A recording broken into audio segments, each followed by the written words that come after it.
Hello. Welcome to WOLFpak Live. I'm your host, Wendy Fortino, and I am so excited because I'm going to introduce our guest, but this is the all-star cast of the Animal Pack. These are your superstar animal athletes, and we have a lot to talk about. So I'm going to start with Renee Jewett, who is an IFBB Wellness Pro, Olympian. She's an animal athlete, and we cannot wait to talk to her. How are you doing? I'll say today is tonight for you, right? It is 5 o'clock. Oh, it's 5 o'clock. Where are you at, actually? Texas. Oh, Yeah. okay. So you're not on the East Coast like Evan. So, and then we have your significant other. I wouldn't say your better half, but I think you're probably his better half, right? Definitely the better half. Don't tell her husband. Yeah. Hello, everyone. Thanks for having us on. John Jewett, who's also an Olympian, IFBB pro bodybuilder. I have been able to see him live compete. He's extremely impressive. I've commentated for you at the Legion Sports Fest, and you are amazing to watch. So how are you doing? Oh, doing excellent. I know, like all of us, we just had time change, so I'm trying to figure out my sleep again now, but feeling great. Yeah, having a great off season, and got back from the Arnold just recently, like we're going to chat about. But yes, yeah, excited for it all. I want to talk to you too about, being on prep while you're all that crazy stuff, because I know you share about that. So we're going to talk about that too. Last but not least, the man, the myth, the legend, the longest running Animal Pack athlete of all time, going on 18 years now? I think we're in year 18. Wow. Yeah. That's crazy. Some 18-year-olds may be watching this wondering, wow, maybe I was born the year that he signed his first contract. It's okay, buddy. Far off in age. Just there were kids in diapers shitting their pants when I was signed with Animal Pack. Yes, it's a fact. It's a fact. How are you doing tonight? It's tonight. I'm good. For you. I'm good. Thanks for having me. Nice to be here. Yeah. All right. Now, I want to start off by just saying that I was at the Arnold. I was at the WOLFpak booth, and I had to walk over to the animal booth. Do we call it a booth? I don't think we'll call it a cage. The craziness. I call it the Animal Sports Fest is what I call it, in the corner of the room. I had to walk over there to get reception, and I could not get over how crazy it was. So before we get started, I want to play this trailer so that everyone can kind of get a little bit of feel, a little bit of the vibe before we get started. The experience in the cage, there's nothing like it. You can literally feel almost like a vibration. You can't even describe it. It's amazing. One stage has brought together the strongest, the most dedicated, the most relentless. I'm always thinking of each lift as like it's building towards this one moment. Just being able to give it your all in whatever form or shape that is for you, that is what the cage offers. This is where we push our limits and where we set new ones. Welcome to the 20th Cage by Animal. These guys are squatting 1,000, benchers close to 700. They are doing things that human beings shouldn't be able to do. We celebrate strength, not just muscle, but mental resilience. We've been there for every lifter who dared to step into the cage, testing their limits. Every rep, every set, every drop of sweat. This year, we celebrate the strength that has defined us, the power that has shaped us, and the legacy that will continue to drive us forward. To be here for the 20th cage, it's brought back a lot of emotions just walking back into the expo hall. This year, the cage is bigger and better than ever. It's always to make sure that the fans get the experience that they come here for, and we always deliver. This is what it means to be Animal. No shortcuts, no excuses, just raw, unfiltered power.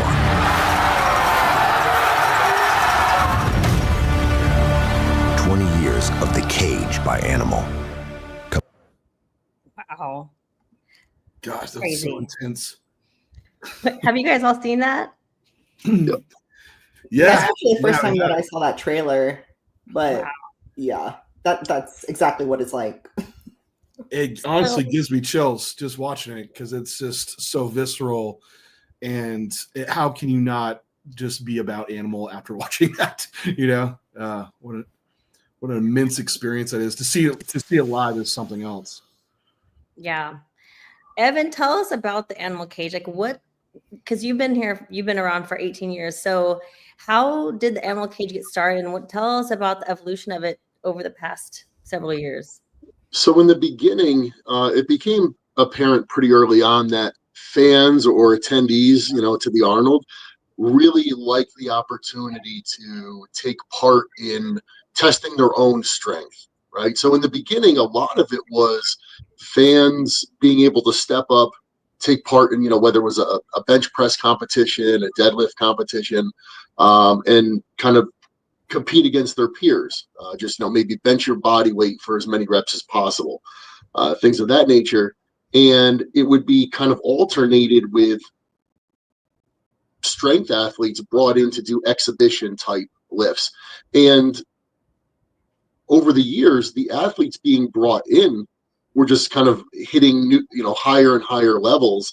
And it started to include, high level power lifters, some of the best in the world. And some of the lifts that were being performed in the cage were, technically they're not sanctioned or official lifts. They're technically exhibition type lifts, but totally insane things happening. Guys squatting 1,000+ pounds, guys raw benching, close to 800 pounds. Really, really wild stuff. And you start to see fans or attendees piled up outside of this cage, this fence, 10, 12 people deep. And it became apparent, wow, we're onto something. And really, this was something that Animal's probably been good at since I've been a part of the brand, really been good at forever, is delivering to people something more than just, hey, we have this product, look at it, it's shiny, you want to buy this. Showing people something more, like, okay, here, yeah, we manufacture wonderful products. They're all made in-house. We don't use third-party manufacturers. Great quality supplements. But rather than spend our time focusing and talking about that, here's maybe what you could do with the proper implementation of, yes, our supplements, proper training, proper nutrition. Here are people that are putting all those pieces together and doing insane things. So it's one thing, I think, to sell your product, and it's another thing to deliver something to people where they get to see firsthand what maybe they could do. Yeah. Roxy, you shared something that I thought was really awesome. You made a post and you talked about how you used to be walking around on the floor of the expo, and then here you were. You all, by the way, were people watching. I did not know that. I didn't know that you guys were up there people watching. Because I never saw you guys, and then I find out. I look up, and there you guys are. So, but that is an awesome part of being in the royalty of the family, right? So Renee, what about that? I mean, tell me about that first full circle experience. Yeah, so the first expo that fitness expo that I ever went to, I was living in LA at the time, and it was the LA Fit Expo. And this was like before I even started getting into the gym seriously, and I remember seeing Jamie Eason, she was really oh yeah, the face of female fitness at the time, and she was really big. And I saw her at, I don't know what supplement company it was at the time, but she was at her booth. And I remember being so intimidated to go up to her and talk to her. So I didn't. So I just kind of stared at her from afar, really creepy. But it's funny now, being on the other side of that, because people are coming to me now inspired by, what I've done. So it's kind of that whole journey has kind of come full circle, being with Animal and being able to meet, people that look up to me and that look at me the same way that I looked at Jamie Eason at the time, Aw, I love that. I love that. You and John, I saw there were a lot of comments talking about you and John together, people enjoying meeting both of you and both of you doing all this together. So what is that like, John? Doing all this with your wife and the whole experience? Yeah, it's extremely fortunate experience and pretty rare as well. Like I was already a bodybuilder and professional bodybuilder. I just turned pro when I met her. So, and they didn't have a wellness division when we met. She was just I know. extremely serious about her lifestyle and like she was a competitor. She's waking up like 3 a.m. doing cardio, going back to the gym in the evening. Like, what are you doing? Like, you're not even competing. What are you doing? You don't have to do this. What are you doing? Like man, she was like busting her ass. And so it was already like this mesh that worked well.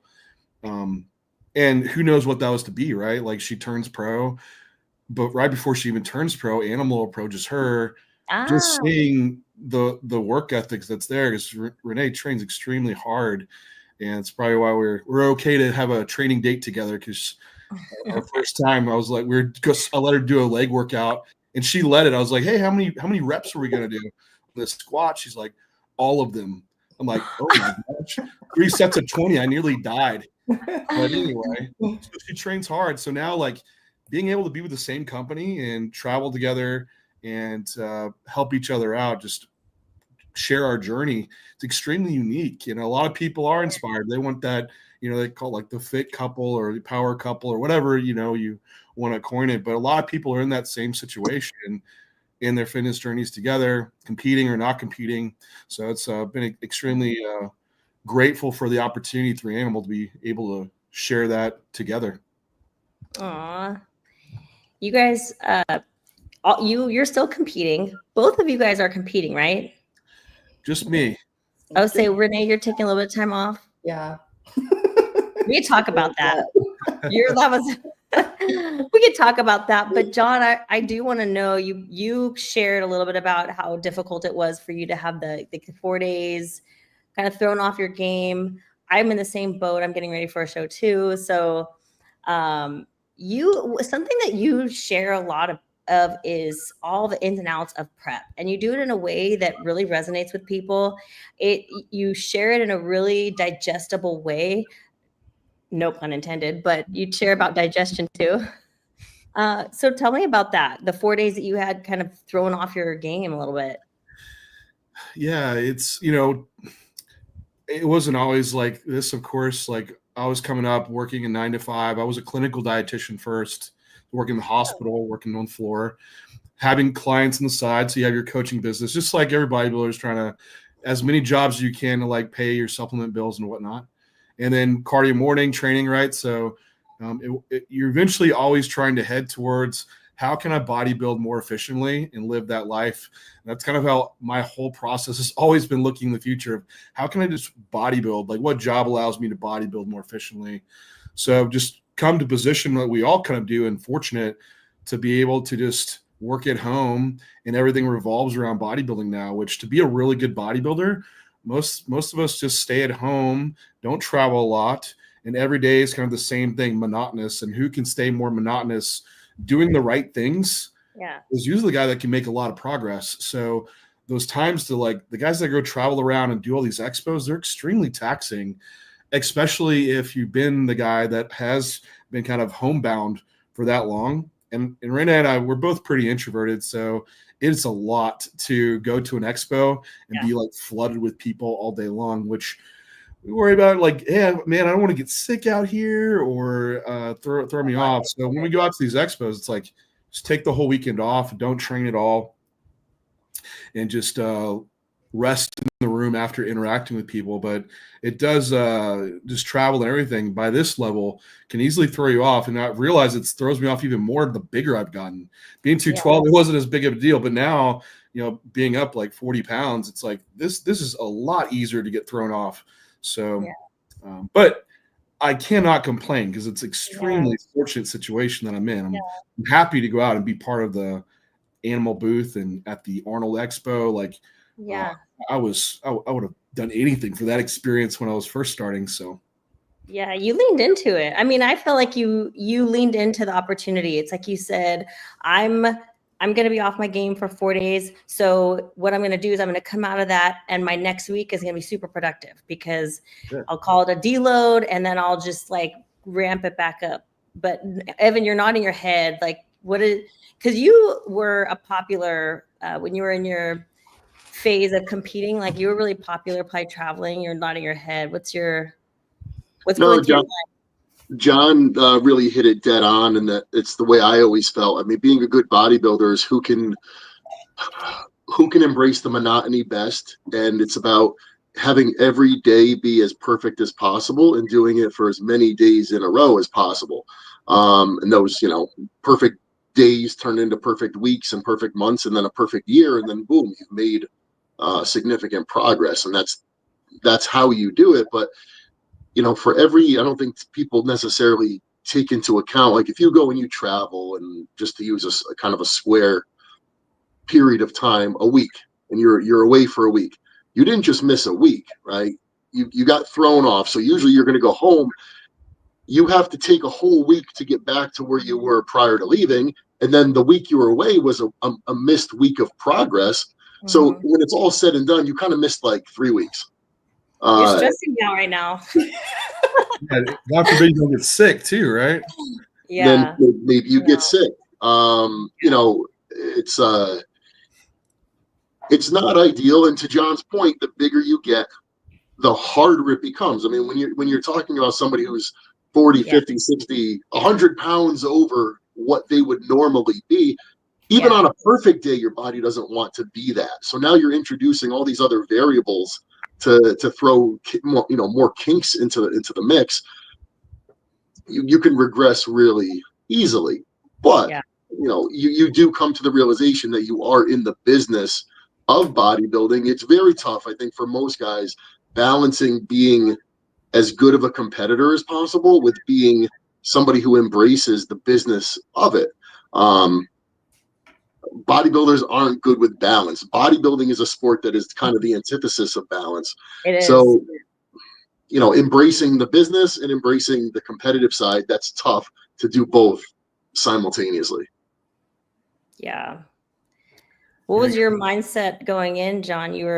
Because I don't know. Evan's stressing me out. Yeah. Right. But what you shared like gave me some solace because of how you embraced it. I agree. I think that it's definitely not the champion's approach to decide to take on a bunch of things and travel a bunch before you are going to compete in a big show, right? But if you were to try to balance it out and you were to try to make the most of it, I do see how, John's approach of trying to embrace it. We're gonna go into this thing. We're gonna, call it a deload. We're gonna come out of it. We're gonna make the next week super productive. John, you speak to this type of stuff a lot. So what advice would you give somebody who wants to have that champion's approach, but also try to balance it out? Yeah, it's with, at some point you need to be heavily invested in setting yourself up, I think, in long-term what's beyond bodybuilding. And you will have to embrace like the business side. And there's going to be good phases where you can go all in on those areas, especially when you're like a younger pro, or just there's not going to be a lot of pros potentially, that maybe it's more relatable for an amateur, right? So when I was an amateur, like I would compete maybe once a year and have long off-season durations where I would go all in on like my education, my business, and trying to build that up as much as possible, and realize like might have some sacrifice to make. But I made those sacrifices like earlier on in my career when I was late 20s, and I kind of got in bodybuilding a little later in my early 30s. And now that I'm in this position that I'm at is why I can say no to so much work, and realizing like I'm not going to be the best business owner and being able to really pull that to the max while I'm bodybuilding, kind of sacrifice all these other areas. But I put in time earlier on. So that's what I'd say. If you're earlier on, make sure, like if you're in your early 20s, like don't even worry about competing. Go all in on your education, set you up a career so you're financially able to then go all in on competing later on. And then as you move up the competitive ranks, it becomes more essential for you to have that kind of monotonous lifestyle. You then have the leverage to be able to do so and pick and choose the really meaningful opportunities that'll be making sense for you business-wise. So like at this point now, like it has to be a pretty big event for me to like go out to, and compared to like, what can I do at home with business versus, me going out to travel with business, which it's a phenomenal opportunity. And Evan could probably speak to when he was coming up, like, and even social media is even still kind of new for me when I was bodybuilding, but man, the opportunities you have to make a business and not even leave your house is substantial. Evan probably had to do numerous outings at expos, and that's when people really got to even see you, right?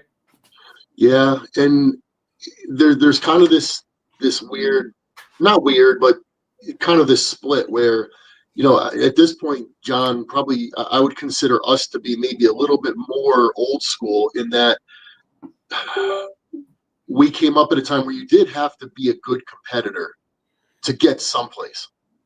Nowadays, you don't necessarily have to be a great competitor to have a career in, I guess, call it bodybuilding or in the sport, in the industry, really. But I think if you're going to have some staying power and for, to maintain some type of credibility, you do have to be pretty good, right? You do want to have some accolades. You do want to, turn pro, get to a certain point, but then do you need to be Mr. Olympia or win an Arnold to have a great career in the sport? And the answer is you really don't. As much as I love to rank on social media, and there's parts of it that I absolutely hate, it does open the door for people to have much longer careers, have maybe a healthier career, because you don't have to, your success isn't hinging solely on what you do on stage, and you don't have to maybe kind of kill yourself in the process. So if you can do a good job of balancing, notoriety that you gain through being a decent competitor and then also being business minded, you can probably have a really great career. But sometimes what you see is people who they're so focused on social media that they don't ever really flourish as a competitor. Yeah. You kind of sound like Dorian Yates. He says that all the time. People can't possibly train hard if they're constantly on the floor with their tripods. Okay. I almost called you Roxy. Roxy. Either way. Roxy Flex. I have a question for you. So now you said that you were taking a break from competing. I see this is your office. This is your office at home. It has a really nice kind of vibe going on there. You are obviously, this is your environment when you're working. So clearly you are right now balancing out your work life with competing since you're taking time off. What's going on with that in your life right now? Fans want to know. What is going on with my life? Oh, babe, what's going on with my life? I did need to kind of step away just from competing and just kind of focus on other things that were bringing me some kind of happiness and purpose, because honestly, I fell in love with not competing. That's not what I fell in love with. I fell in love with the gym and working out and seeing changes in my body and that whole process that took me to the stage and that took me to getting my pro card and took me to winning a show and going to Olympia. But the outcome and stepping on stage and competing was never my passion and my love. And really? Doing that kind of took away the joy and happiness I was getting from the process, so I kind of had to step away from that and refocus on the things that I originally fell in love with, which was the gym and the process. So that's kind of what I'm focusing on now. And I'm not writing off competing ever again. It's just kind of on the back burner right now. It's one of those things maybe I will, maybe I won't, but I'm not writing it off and just kind of focusing on other things. And I have, John can say this, I have a ton of other things that I do, playing the guitar and all my artwork and gardening and a slew of other things that I do. That's awesome. Yeah. Gardening. Yeah. That's awesome. That's awesome. No, I think that a lot of people can relate to that. For you, you jumped to the top really fast. So I think honestly, this is going to sound weird to some people, but I think it's harder when you jump to the top really, really fast because you are in love with working out, you're in love with how it makes you feel, and then you go straight to the top. It's hard to really fully absorb it and understand like how people work years to get to the level that you jump to right out of the gate. Yeah, and a couple of people asked me this at the expo. They were like, just starting out competing, and like maybe they did a couple of shows, and they're like, what advice could you give me? And I told them, like, really take in like your amateur years and really enjoy that time, because I did kind of like catapult to going to Olympia really quick, and I feel like I never really got the time to like just be an amateur and make mistakes without like a bunch of people watching you and having all these expectations for you, So it's like, I wish that I had maybe done more like amateur shows and kind of like gotten that experience before kind of, having all this external like pressure put on me. Well, and internal too, because I started putting more pressure on myself than was needed, So that was my advice. Just enjoy being an amateur and take in that experience. That's, yeah. Evan, you jumped to the top fast too.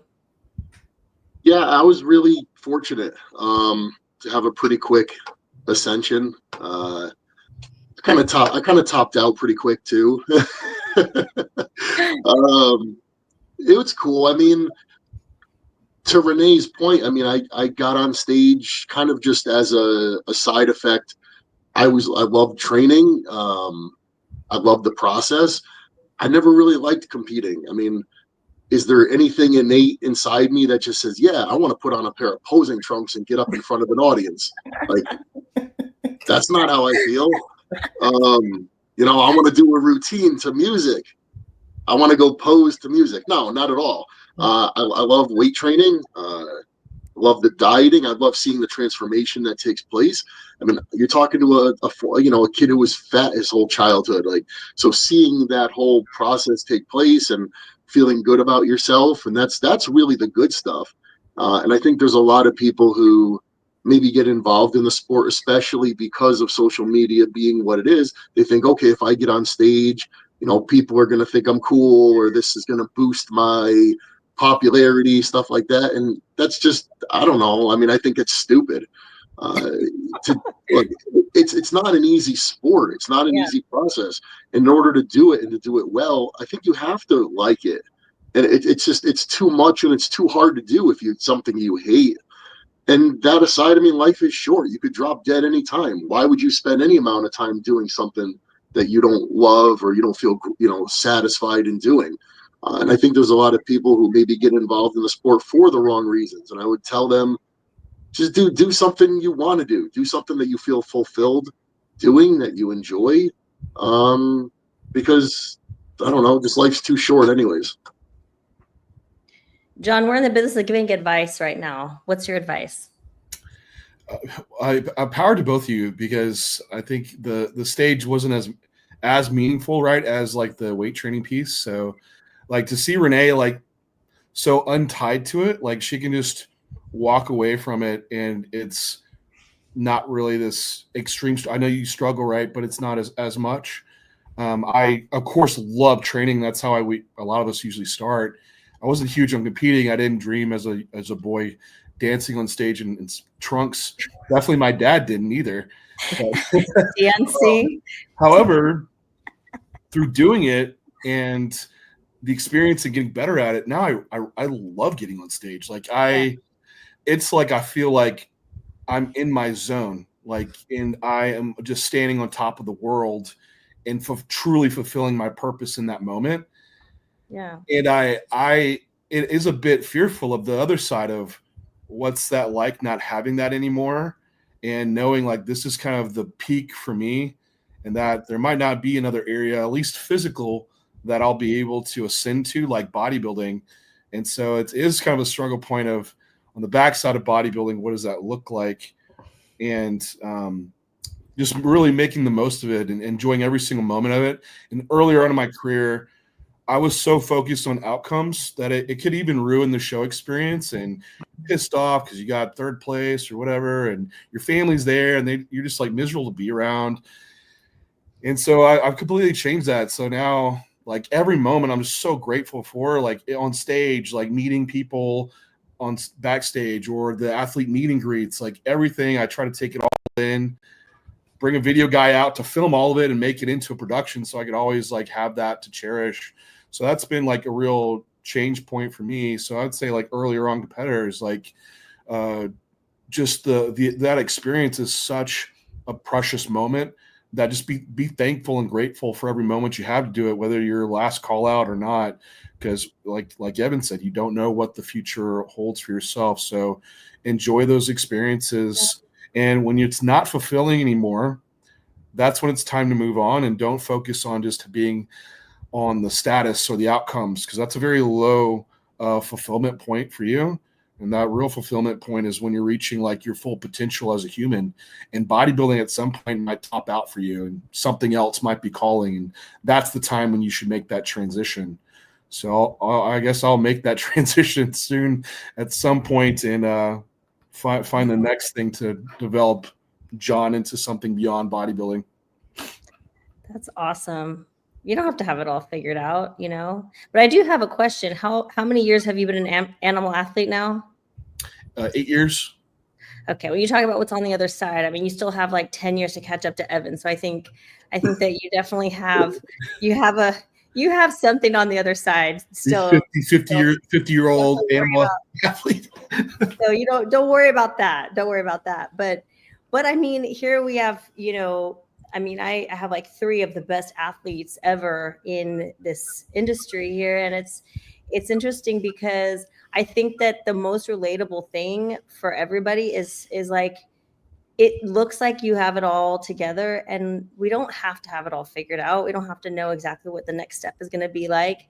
I actually think that when you're really working with a champion mindset, you don't really think too far ahead. You're not really thinking about like what's on the other side or plan B or what you're going to do after this next show. Because really, if you want to win, you have to think about it like one thing at a time. Like, you're just focused on this one show, and then you'll figure it out after that. And I don't know, for me, it keeps life exciting that way. I don't know. What do you guys think? I think it's hard for most things. Maybe tentatively there's a blueprint. Like, if you've ever watched a mason build a stone wall, every rock he uses is going to be a different shape, and he has to fit it all. Like, he doesn't have you're not dealing with square blocks. And if you're really good at your craft, you're just going to kind of work on the fly and make it fit as you go. Yes, there's going to be certain things that guy does on every wall. Maybe he builds the footing a certain way and so on. But people who I think are really good at their craft or just life in general have confidence in the fact, like, okay, if look, I've known John for a while. If bodybuilding was over tomorrow for John is still John. You know what I mean? He's going to go he's extremely intelligent, and he's personable, and whatever he does, he's going to do well. So it doesn't matter if it's bodybuilding or it's something else. So I think you don't necessarily have to have the blueprint. You just have to trust in who you are and know that it's going to be okay, because no matter what, I'm always going to be me. Yeah. Gosh, I feel like I'm so inspired right now. I just want to. What were you going to say, John? Sorry. Oh, no, I think Evan embodies like the ethos of animal so well, and they speak to all of us that we do. And most of our athletes and people that follow us with animal, we're all aspiring to be pros, or even fortunate enough to be able to do it. But that's not what animal was about. And even when I first started following them, it was about this just high amount of work ethic and putting it all in to whatever you're doing. And so you didn't have to be a bodybuilder or even a power lifter. It's just whether you're a student or a business owner or into some other sport. It's just like Evan said, like, if bodybuilding ended for me, like, my same like morals and ethics and how I go about just every task that I do, I apply that into other things. And so that's kind of what has embodied, I think, Animal, and what we do promote is just like strength within, like, and putting everything out into those things that you are trying to pursue. So I think that is well said by Evan. And I think in the fitness area, a lot of seems like everyone needs these like an outlet like competing. But you don't have to compete. You know, there's lots of other things. Just go all in on those things that you do. Yeah. Let's be honest. To be a good bodybuilder, to be a good competitor, you've got to be a little bit sick. Yeah. You know, like you're not entirely normal. So you can be a sick fuck doing anything. You can pour that into something else, and you know, you're still an animal. Yeah, we're all a little crazy. But I will say this, okay? You know, we were talking about how, you know, the week of the Arnold might throw you off if you're getting ready for a show. But I will say this, okay? Especially after watching that trailer and also seeing everything in person, that energy that you're surrounded by, that has to pump you up too, right? So if it's just like a regular event or seminar or something that you're going to, I could see coming back and it taking you a little bit of time to get back in that swing of things. But when you come off of that energy at the animal cage, I mean, your next workout back home is probably crazy because you're still feeling that energy, right? John, you're grinning. Is that true? Tell me the truth. That has to be true. I've gone through phases of it, I guess. Like maybe because I've been around it a lot. It's a little different for me. Like I started in powerlifting, and so like when I first for 8 years I competed since I was like 16. Okay, like, that makes sense. My first like animal event that I went to, I stayed in the cage like the whole time. And it's like with that much energy for like 7 hours, I was fried, like completely yelling at athletes and stuff, right? So now I like don't even try to be near the cage, just kind of watch from afar. Because by the end of it, you're like, you get home, you're like, I can't even work out this week. I'm just so fried. So, but this was a bit different of experience because it was cool. Like we have a new athlete, Kennedy, who's like going to do his pro debut this year. Like we got the opportunity like to like see him pose and have just some like really cool interactions, which those moments get me excited for bodybuilding in general and building like community and more relationship side of it. So that gets me excited for like getting back home and keeping that process going. I guess the old John had a different experience out of the cage part of it. But I still, don't get me wrong, I love to be strong, but it just also realize there's a whole nother level now of strong. Like there was a 22-year-old kid from New Zealand that deadlifted almost 1,100 pounds. It's like, what was his name? What are you doing? I'm in a 4-cylinder car and this guy's got a V8. So it doesn't even matter anymore me being strong or not. So. I have a lot of the lifts here. Okay. Evan, you were talking about non-traditional lifts. I don't know if you're talking about squat, deadlifts, and benches that are not necessarily, you know, like rep range and I don't know, all the rules that are put on these lifts. I don't know if you're talking about that or if you're talking about the non-traditional lifts, like the guys throwing up logs and stuff like that. No, so when I meant it more in terms of like there's not a judge there, you know. Yeah, qualifying. That was much better articulated than what I said. But I do want to show you this guy who Nicholas Camby, he was throwing up a log.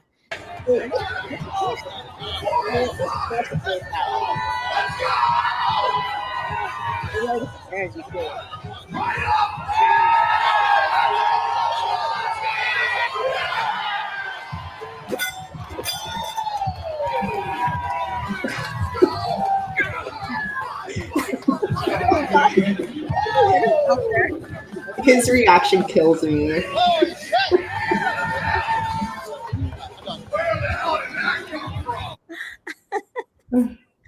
Oh my God. Yeah. What did that, do you guys remember what that weighed? It was like 400 something pounds. Oh my gosh. I don't recall what the log was. I think it was close to that. You know, the thing that Animal has done so well over the years. So like that guy, Nick, right? I got a chance to talk to him. Yeah. Sweetest guy. And Animal's done such a good job over the years where whether you're a bodybuilder, power lifter, kind of regardless of where you fall in your individual sport. Like if you were somebody who was at the top of your sport, but maybe you weren't the friendliest person, or you had a bit of a bad reputation, or you weren't good with people, Animal is not going to invite you in. So, I mean, they've been sticklers for only inviting in or affiliating the brand with people who they feel are, for lack of a better word, wholesome, or that they know they're going to be good to their customers, their fans. And I respect the hell out of that, because in the reality is too, I mean, every year, every couple of years, there's going to be somebody new, and a brand who kind of just discards that person because maybe they're no longer, in that top spot, as opposed to maybe building long-term relationships because your interest in that person lies beyond their last, their most recent placing. I just think it's good all around. Yeah. Yeah. Well, it's like there's a push and a pull method to marketing, right? And I mean, you could push out a bunch of ads and push out like that you have the best protein powder and everything like that. And people are only going to connect to that so much. But when you pull people into your brand and you get people to know what you're about and your message and who you are and your vibe, people are just attracted to you, and it becomes a movement. And then everybody that you bring in is a part of that movement. And that's what makes it magical. Well, and the reality is, right, Animal makes great supplements. There's more to talk about than just supplements. Just like, there's these athletes and they're really strong. Guess what? There's a lot of really strong athletes. And next year, there's going to be another really strong athlete. There has to be more to it than that. And I give a lot of respect to Animal for recognizing that and making the whole thing about more than that. Yeah, man, you guys put on a show. There was one that I was really impressed with, and it was her name was Sarah Rainbow, and she did 660 pounds for 3 reps, and apparently it was the heaviest squat in cage history. Did you guys see that one? It did. That was phenomenal. Yeah, for a female. Heaviest squat in the cage history, Sarah. Listen to my words, you make history right now. 660. Let's fucking go!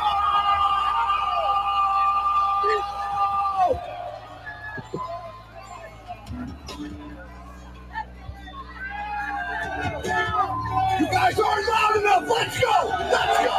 Let's go! Shake that game! You have to do with the volume. Otherwise.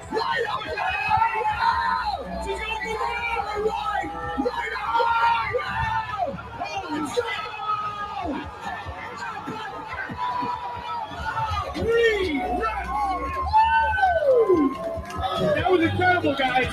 She did 3 reps with 660 pounds. Yeah, that's crazy. The energy. Oh, the energy is what I feel like gets them through it. You're like nodding your head.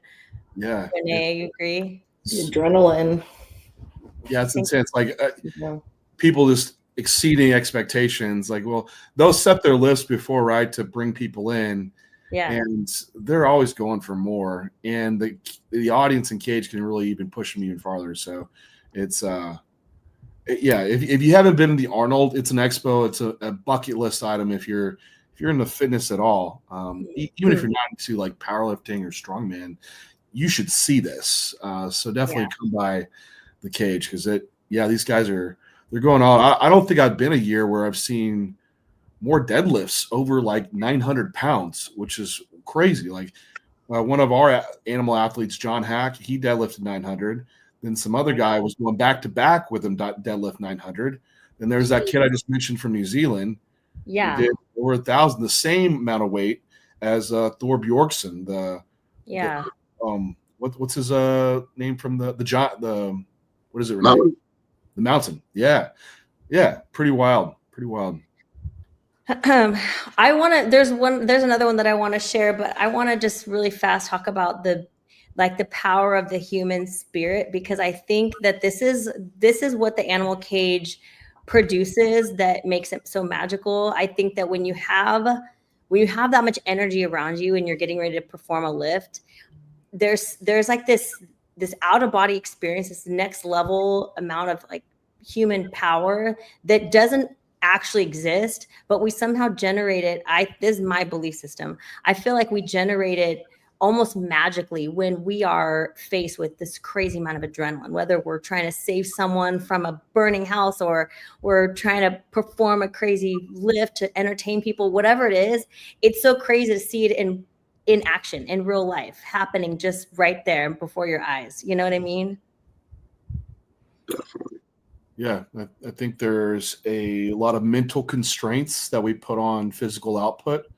And for a lot of people, that will be the biggest limiting factor, whether they're just training and whether you have an extra rep or you don't, or whether you're in the cage and you're going to deadlift 1,000 pounds for 1 rep or 2. And I think having that external, factor be able to like remove those mental barriers and just let your actual physical abilities completely come to fruition in full bearance. Yeah. Then, a dump of, adrenaline and all the other aspects there. Yeah, you could really see what the human body could do and push its limits, which is, you absolutely do see that in the animal cage. And it's, what a hell of an experience, man. I haven't ever lifted for max. Renee, have you ever lifted for max weight? Like bench press, deadlift? No. So, the last Arnold year before, I got super inspired, like seeing these lifters, right? And I'm like, yeah, I'm gonna go back home and I'm gonna like squat the heaviest that I've ever squatted. Anyways, long story short, I ended up breaking myself and decided that maybe squats aren't the best thing for me. Oh no. Well, yes, I have tried, but I'm just not built for it. I'm sure people come to the gym and say, so what's your bench? How much do you bench? I have no idea. I don't ever bench. Yeah, I know. I'll get that all the time. Like, oh, what's your bench? I'm like, none. No, I have no idea. I've never done less than like 10 reps. I don't know. What about you, Evan? And John, we're going to get to you last because I know you actually haven't maxed. You talking about maxing out? Yeah. Have you ever maxed out? Between the ages of like 14 and 20, like every day. Really? It is like good. 1 rep max? All the time. But not since then. No. Okay. No 1 rep maxes for me anymore.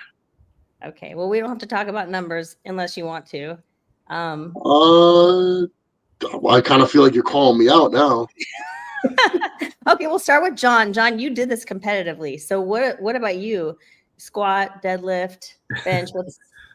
Yeah, I did it in college, and back then, like you'd wear, because you hear these announcers, right? Like they'll be like going for a beltless squat, but he's got knee wraps, and then the other one's like, and this one's no wraps. It's like, gosh, what are all these different rules, right? So at least when I was competing, what was really popular were like these single ply squat suits and bench press suits that you'd wear, which would aid the lift, right?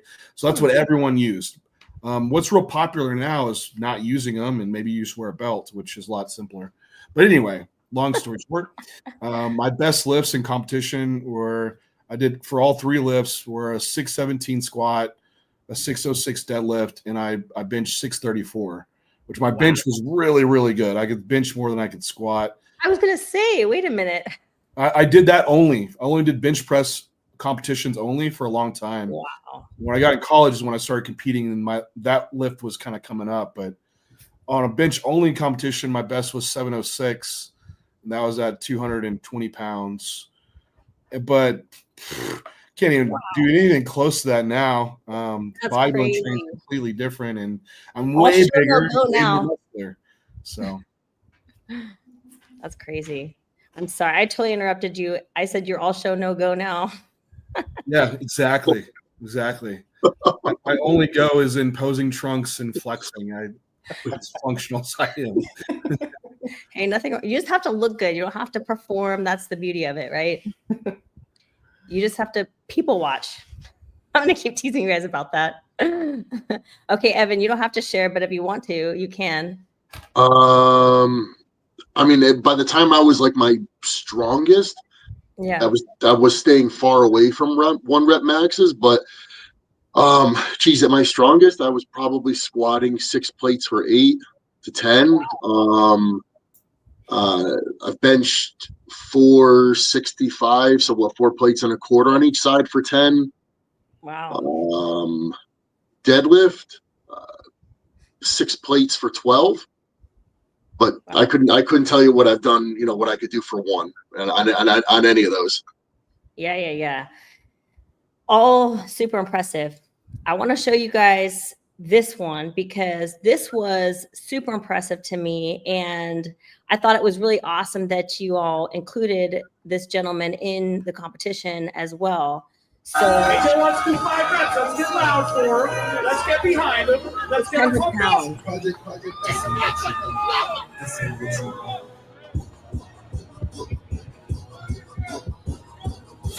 Here we go. Let's calm down. 1, 2.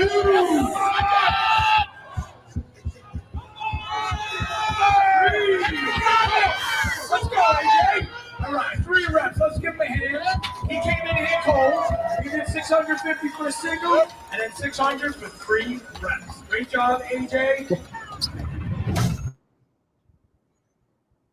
That's awesome. Yeah, pretty well. Because if you heard him announce it, he did 650 for a single before doing the 600 for 3 reps. Yeah, very impressive. What do you think he weighs?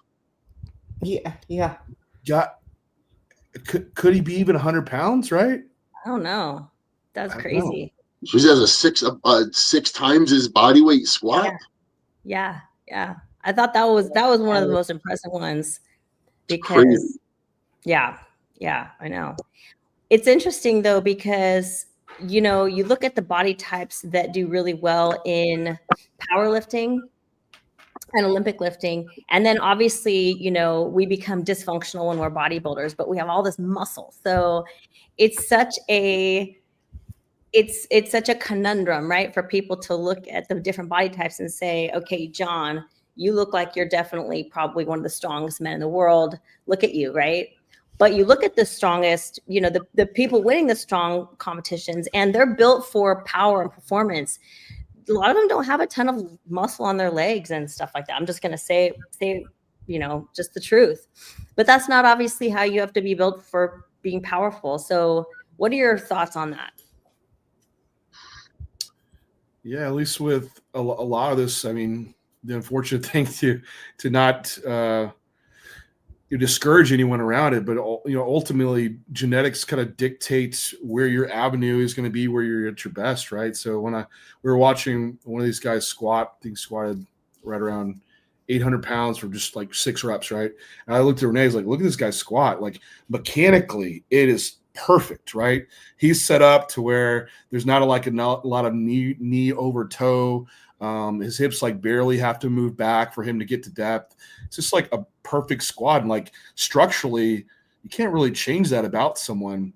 And so those guys already cater really well to being able to lift a lot because mechanically they're set up for it.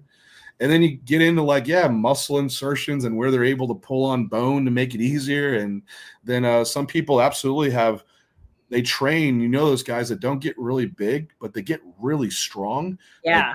They have more of that genetic capacity for strength adaptations. While I knew those guys in high school that looked like they have round muscles and they just like attached in all the right spots and they looked super muscular, but weren't that strong. And so kind of the genetic determinants is kind of where you really see guys really just explode into different avenues of sports, but ultimately structurally for strength sports, that's where a lot of it is dictated by. And like guys have wider hips, right? Bigger waist because that's more stable to generate force. Not that great for bodybuilding. So you want like a tiny waist. So ultimately it's like that's genetic and structure kind of dictates a lot of how far you're going to be able to go in something. Not that you can't do either one, but it'll definitely be a limiting factor. Yeah. Or like function versus dysfunction. That's a whole nother. We're gonna have to bring you guys back because conversation. Yeah, the whole entire hour right there is talking about the difference between the different types of training versus function, dysfunction. But to your point about the waist, it's interesting because I used to be a gymnast and a track athlete, and I mean, I had really thick obliques because when you're doing when you're running with trunk rotation and also gymnastics, a lot of like power moves and stuff, you want thick obliques because they help you with function, they help you with performance. But as soon as I started competing, it was all about taking those muscles down, like atrophying those muscles and trying to, and then all of a sudden you're dysfunctional, but you look even better. It's just the craziest mind F ever. Yeah. Yeah, we're very much like sagittal plane athletes. Like everything's like a bench press, like a lunge. It's all in this one plane. And to Evan's thing about like, how much do you squat or bench? It's like we eventually get away from those movements because they get pretty dangerous. Like you need a lot of lateral stability with a ton of weight when we're not that great moving side to side anymore. So then we get to machines, right? And then that even makes us even worse. With bracing side to side. So yeah, in a degree, like we do get dysfunctional to a certain degree. I hate to say like we're not functional because I can still go out and lift some pretty damn big weights before a normal person would be able to, or even moving furniture around or something, right? So there's absolutely a transference. But as far as like to your point, like an athlete and being able to have like ability to rotate and produce power and move in all types of different directions without blowing out a knee or an elbow or something, right? We have some limitations for sure as bodybuilders. Yeah. I have a question for you and Evan. Have either of you ever done the splits in one of your routines? Yes, not in bodybuilding. Renee, don't tell me you didn't want to know that. I mean, I'm sure about John. Okay. I'm just laughing because John is actually like a really good dancer. Like he used to be a little break dancer. Yeah. Yeah. Demean it by saying a little break dancer. Well, you were a little kid when you did it. Wait a minute. We're going to see breakdancing moves at the next Olympia. It sounds like. I'm trying to get him to spice up his moves. Yeah. I excelled in like in independent sports, right? So I did like martial arts. I did gymnastics. And I had a pretty good season where I was super into breakdancing, right? So anything that I would do, I'm crazy. I'm all in. So I'd spend hours after school, have my cardboard out, practicing breakdancing for hours. But I did that with anything. Martial arts, gymnastics. Cool. So can I do the splits? Actually, yeah, I could do the splits a long time ago extremely well. Not anymore. Muscles are tight now. Yeah. The splits? Yeah. Do you know who you're talking to? I mean, not now. I know you just got a hip replacement, but I'm talking about like now you can. Before.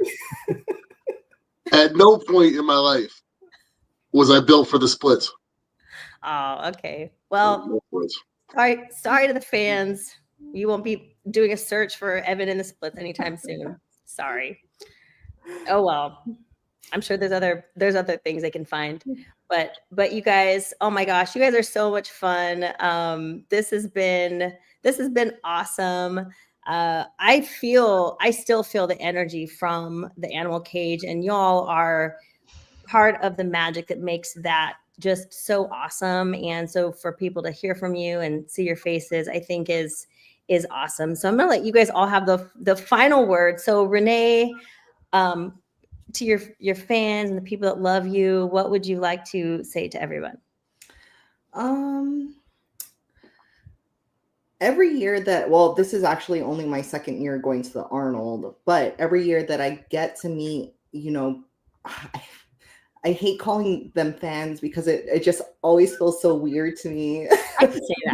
But when I meet people that like look up to me and are inspired by me, like it always just means the world to me. Like hearing I want to hear their stories, because that's inspiring to me. Like I met women that lost like 100+ pounds and are planning on like competing, and hearing stuff like that is just like an inspiration to me. So I think that's like my biggest takeaway from these expos. And whenever I do get to go out and do something with animal, is just like meeting people and hearing their stories. I love that. I love that. That's awesome. All right, John, your turn. Yeah, it's been a good transition because I've, was just the athlete before. Now a lot of people come to the booth and they're like, John, quick question. And it's turned into just educating people, which I'm really grateful for. I'm passionate about it. So I appreciate everyone out there that trusts me, invests in everything that I teach, because there's a lot of places where you could put your time or learn from. And so I'm very thankful for everyone out there that does invest in what I'm doing. And to those that are just getting into competing or even not competing, I'll just give you advice of put the time into things that you feel really passionate about and go all in on those items. And if you do those things, you'll find success. Always so well said. I love it. Evan. I feel like I should probably apologize to everyone first for the fact that I can't do a split. I think maybe I'm going to start working on that. Maybe Animal will give me a spot in the cage where I can show everybody I can do a split. Next year. Yeah. No, I think since really the cage has been the focal point of this discussion, I think really what we're talking about is Animal giving the floor to people who have gifts that they're able to share with other people that inspire them. And for all the people who, maybe are watching this or you're in attendance at the Arnold, everybody has something that if they really develop themselves, something that they can share with the world, to, either inspire other people or help other people. And you may not, sometimes I think people struggle where like they'll see someone else's gift and they're like, I want that to be mine. But it might or might not be meant for you. But everybody does have something, and you've got to roll with that and find it and explore it and not exploit it, but develop it. And just a lot of respect to Animal for showcasing such people that are just not only such tremendous athletes, but good people. And people, there's more to them than just being able to, squat 1,000 pounds or deadlift 1,000 pounds. But, Animal's always been really great at that. So a lot of respect to them for that. You guys are so awesome. I just want to give you guys all a big hug. Thank you all so much. Thank you all, everyone who's watching. This is going to stay up on our YouTube channel so that we can share the link and everything like that. But I want to thank you all again. And until next time, I will see you guys all later.